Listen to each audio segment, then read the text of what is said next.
And now we will hear from Ellen Handler Spitz, class of '61.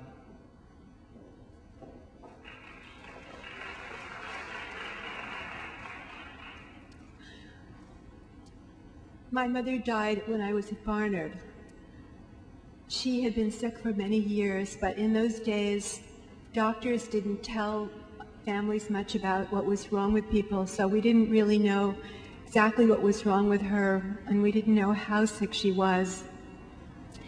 The way she mothered me was I would come home from school, and she would be lying in bed in a darkened room, and I would tell her everything that went on at school that day, and she would listen. She'd listen and listen. And my father, my experience at Barnard was a three-part journey. It was home, college, hospital, home, college, hospital, and my father, who often traveled with me on the train or on the taxi, substituted for Barnard, his law firm, in the Woolworth building in Lower Manhattan. And the trips were mostly silent. And I saw my father's optimism and all his effervescent personality just fizzle like champagne when the cork is taken out of the bottle. And finally, one raw November day, it was the day that John Fitzgerald Kennedy was elected President of the United States, I was in Saks Fifth Avenue shopping for a winter coat with my Aunt Gertie, who was a tall, elegant woman, a former model, who sported a long ivory gold-tipped cigarette holder. And she told me in her gravelly voice that the only color coat I could choose that year was black. And I remember being very unhappy about that. And then somehow a telephone rang somewhere in the distance, and my aunt was sort of gathering me up and taking me down to the street and bundling me into a taxi, telling the taxi driver to take me uptown to the Harkness Pavilion at the Columbia Presbyterian Medical Center. And I remember that she never kissed me goodbye, but I could feel her love for me and this terrible sense of dread. And when I got to the hospital, the door of my mother's room was closed, and my father, who never cried, tried to tell me that I would never see my mother again. And for years and years after that, I had a recurrent dream that if only I could just keep going and following the maze-like corridors of that hospital that were painted pale green. If I could just keep going, I would somehow find my mother again. And I didn't want to go to Barnard anymore. I didn't want to study anymore, couldn't study anymore, and all the fascination and interest on the pages of my books just drained away, and I stayed home. And my father, who was bereft and lost, had a difficult time with me, and he became very angry. And finally he said to me, "Ellen, you have to go back to school." And I made an appointment with my advisor.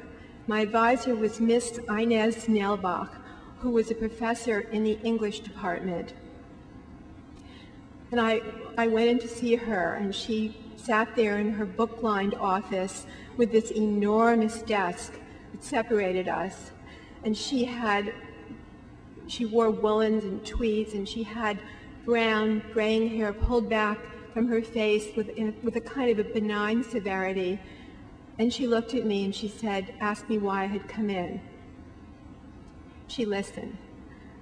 And I told her that I suddenly started to pour out all these words about my mother, my literary, eloquent, articulate, Wellesley-educated mother who was lying there in her coffin. And Miss Nailbach listened. She just listened. I could feel her listening to me.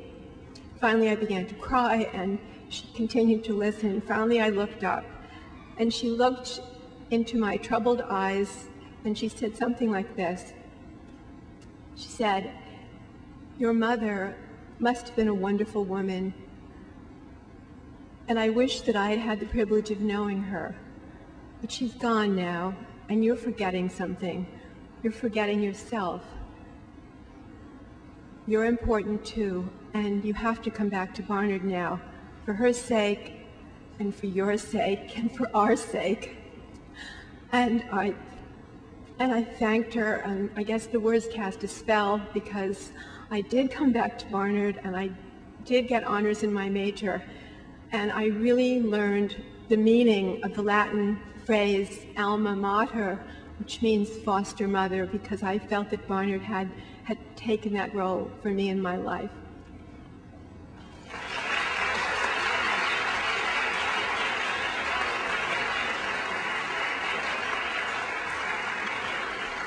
Thank you. This has actually, I might mention, been a somewhat sad year for us, because two Barnard students, current Barnard students, died in tragic accidents while they were away from campus. And I say this because, just as in this story that we've heard, this is a community that comes together at times of sorrow. And we were there also for the families of these students. And that is also a part of the community, coming together in joy and also coming together when things are difficult.